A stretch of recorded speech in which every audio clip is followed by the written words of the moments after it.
গতকাল রাত্রে গিয়েছিলাম ভাইয়ের বাড়ি কার্তিক পূজাতে। আজকেও নেমন্তন্ন আছে, সম্পর্ক মেয়ের বাড়ি কার্তিক ঠাকুর ফেলেছে, সেখানেই চললাম। একটা গ্রামের রাস্তা দেখুন কত সুন্দর সুন্দর পথের মধ্যে দিয়ে পৌঁছে গেলাম মেয়ের বাড়ি। প্রথমেই আমাদের নিয়ে চলে এলো মকটেলের কাছে। তো আমরা প্রথমে ঠাকুরটাকে দেখে এলাম, তারপরে বললাম যে মকটেলটা আমাদের ম্যাঙ্গো ফ্লেভারের চাই, সেটাই রেডি করে দিল।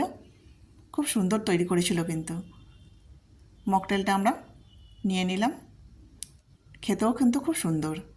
মকটেলটা যা খেয়ে নিলাম। এটা হচ্ছে কার্তিকের বাবা মা। আজকে এদেরকে খুব সুন্দর লাগছে, লাল লাল লাল শাড়িতে খুব সুন্দর লাগে না মেয়েদের।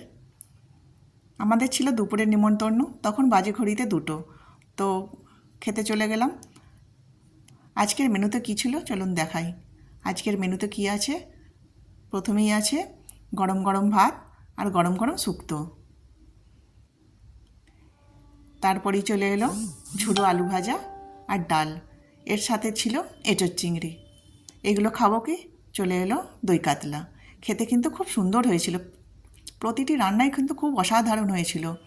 আর এখানে ছিল পোলাও আর মাটন, সব কিছু অল্প অল্প করে খেলাম, খুব সুস্বাদুও হয়েছে।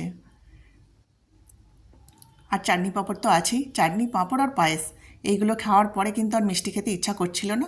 পায়েসটা অসাধারণ হয়েছিল।